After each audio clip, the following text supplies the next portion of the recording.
Olá, continuando nosso estudo sobre os profetas e o fim do mundo, eu tenho agora falado sobre o anticristo, de onde ele virá. Até no vídeo anterior vimos que até aqui todas as nações que os profetas falam que vão agir contra Israel são nações que hoje são dominadas pelo Islã, ou aquela região, né, onde algumas dessas nações existiram ou existem.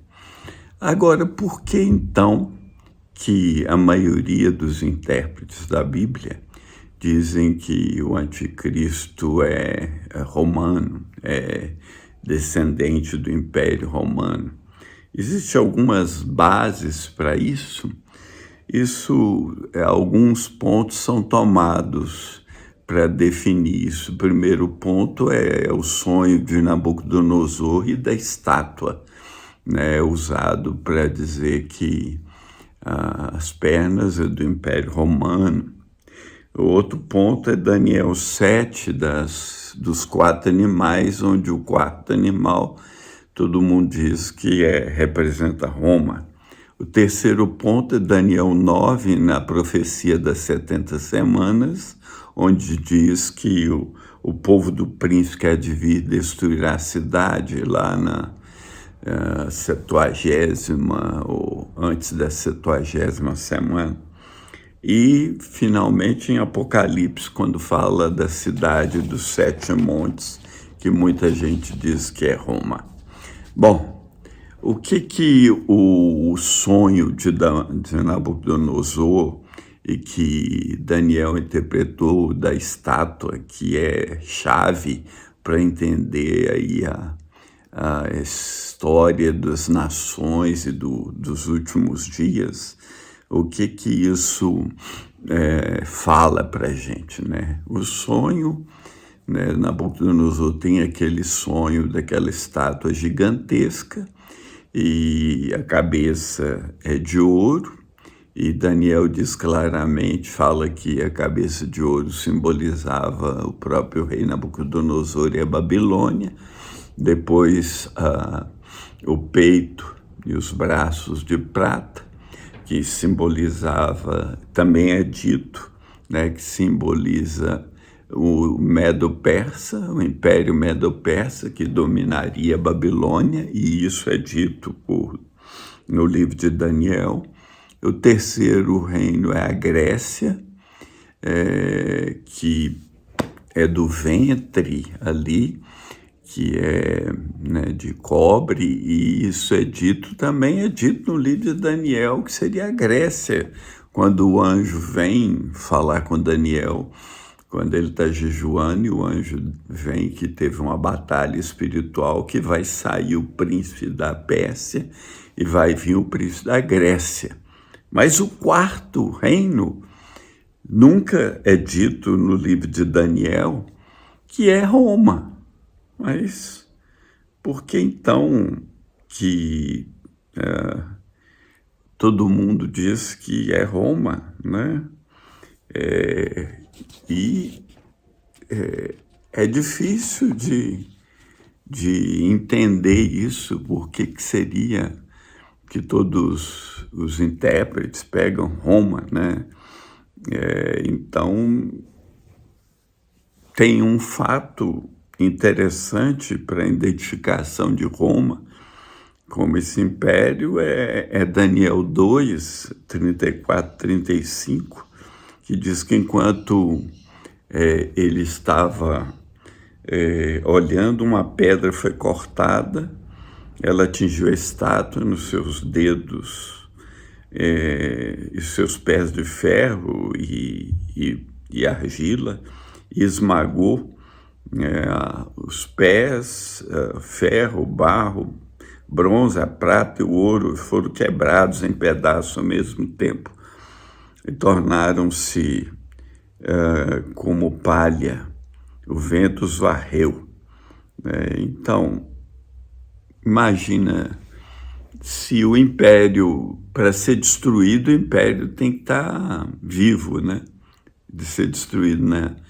Então, o Império Romano deveria voltar a existir, para que quando a pedra batesse lá na estátua, ele fosse destruído. Porque em outra profecia de Daniel, diz que o quarto animal foi morto. Então, é preciso que ele volte à vida, né? Interessante, né? Agora, em contraste com o Império Romano, algo novo aqui vai surgir, né? No horizonte que eu quero falar para vocês, né? Que é o Califado Islâmico. Né? O que é o Califado Islâmico?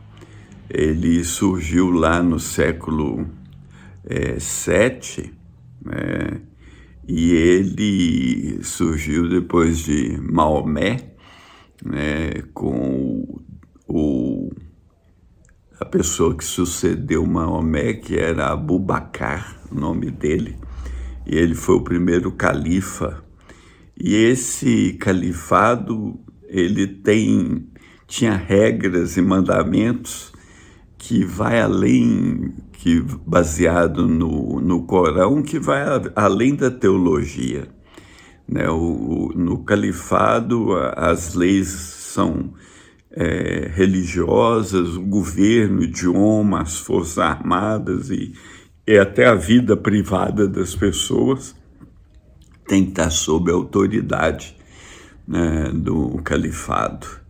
E esse califado, na época que surgiu, esmagou e apagou as culturas e as religiões dos povos que ele conquistou. Né? Os povos conquistados tinham que pagar para viver, os que ficaram vivos ou pagavam para viver. Entre eles ali tipo um imposto, ou então viravam islâmicos, né? Se convertiam ao Islã. Então foi uma coisa tremenda. E o califado islâmico, ele durou até a Primeira Guerra Mundial, porque o califado do Islã foi sucedido pelo Império ali Otomano, que era parte desse califado também. Enquanto isso lá, o Império Romano Ocidental já tinha sido destruído e o Império Otomano conquistou o Império Romano Oriental. Né? E outro ponto que muitos pegam aí, a questão de Roma, a natureza de Daniel 2,43, se fala, como você viu que o ferro misturado com barro macio, eles se misturam em casamento, mas não se mantêm juntos, assim como o ferro não se mistura com barro. Então, essa mistura interessante, né? Está escrito nesse texto em aramaico, que é uma língua bem similar ao hebraico, e o aramaico ali, a palavra para mistura é árabe. E no hebraico a palavra é bem parecida com o aramaico. Árabe significa mistura. Isso é sintomático, né?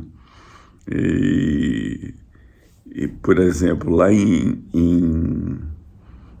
Neemias, fala que quando eles ouviram a leitura do livro de Moisés, eles separaram a multidão misturada de Israel. Neemias 13:3, a palavra hebraica em aramaico é árabe, em hebraico árabe. Então, é muito interessante isso. Logo, tem uma pista aí. Outra pista para nós sobre o assunto são a abrangência da conquista dos reinos. Se você pega o Império Babilônico, o Império Medo-Persa, o Império Grego de Alexandre e o Império Romano, e vê o mapa de onde eles conquistaram, você vai ver que Roma nunca chegou aonde é a Babilônia. Roma parou ali na região, em parte que hoje é parte da Turquia, Síria, Israel, Egito, mas ele nunca chegou até a Pérsia e a Babilônia, onde inicialmente seria o sonho de Nabucodonosor. Então é de se prever que Deus está dando a Nabucodonosor um sonho, onde esses impérios deveriam, pelo menos, ter conquistado a Babilônia também. E aí, paralelamente, eu vou publicar no meu canal de WhatsApp os mapas da conquista de cada um desses reinos. E se você pega o Califado Islâmico, é o que tem a maior extensão de conquista, e ele durou do ano 632, no século VII, até 1923, que ele caiu na Primeira Guerra Mundial com o Império Otomano. E ele conquistou mais terras e regiões do que todos os outros impérios. E foi muito além da Babilônia. Ele chegou até a Índia, né? Então, é impressionante a extensão do Império Otomano e do Califado Islâmico, né? Logo, a gente pode entender que talvez o quarto império da estátua não seria Roma, mas seria o Califado Islâmico, que deixou de existir, mas pode voltar a existir. É muito mais provável que o Califado Islâmico volte a existir nessa época que vivemos do que o Império Romano, vocês não acham? Então, é muito interessante, né? O Império Romano também tem outro aspecto da profecia, que esse quarto império era terrível, aterrorizante. Ele atropelou, ele destruiu, ele quebrou e atropelou o que restava a seus pés. Isso está no capítulo 7, 19 de Daniel. Isso o califado fazia. Roma nunca foi totalmente um império destrutivo. Ao contrário, Roma ela foi mais um império. Claro que teve sua violência em guerras e tudo, mas foi um império muito construtivo.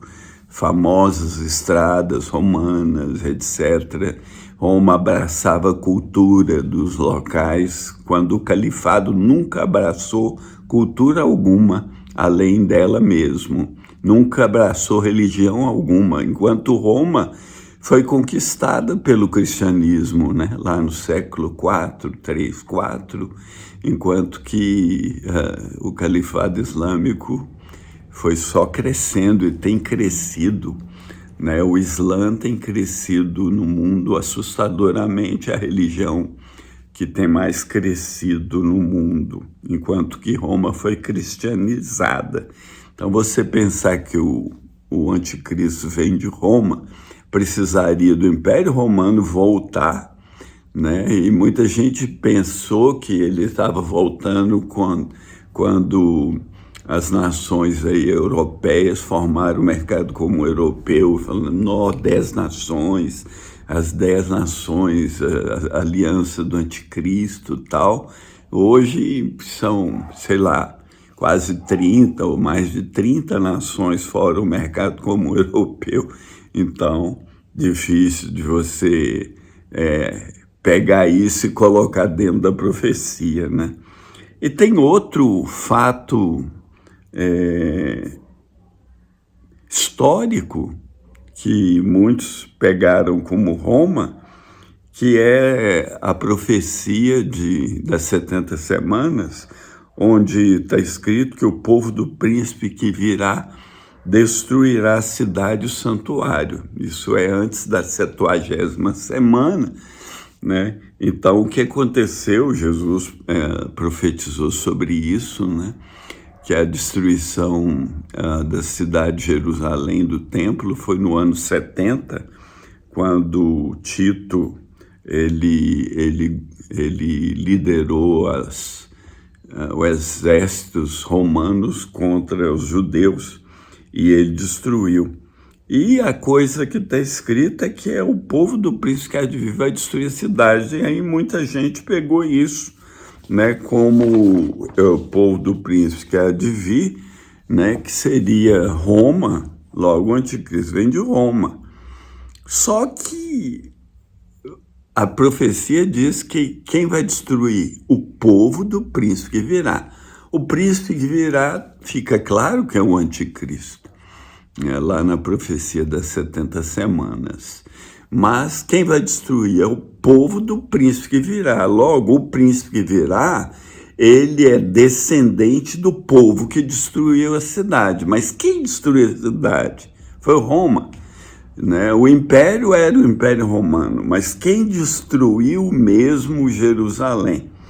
E aí você tem alguns testemunhos de historiadores da época e outros estudiosos modernos. O primeiro deles foi Públio Cornélio Tácito, né? Ele era senador do Império Romano e ele diz que Tito encontrou na Judéia, quando invadiu Jerusalém, 3 legiões, né? E as legiões que Tito usou, né, eram formadas basicamente de povos que viviam ao redor dos judeus de Israel e um forte contingente de árabes que odiavam os judeus com ódio habitual dos vizinhos.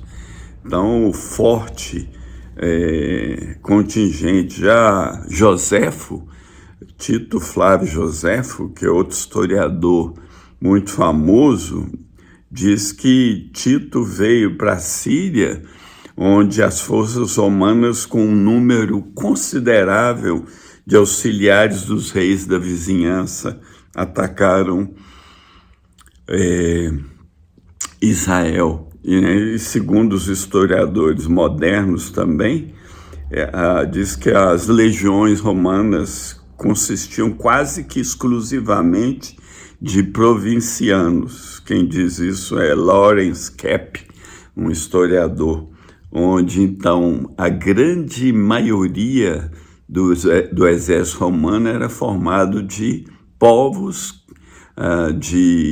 conquistados pelos romanos que se tornaram legiões romanas, soldados, etc. E esses, segundo aconteceu que Tito, isso aí é a história, né? Ele teria proibido a destruição do templo, mas aquele povo ao redor de Israel odiava tanto os judeus que destruíram tudo. Agora, o que a profecia diz ali? Quando diz o povo do príncipe que há de vir destruir a cidade e o santuário.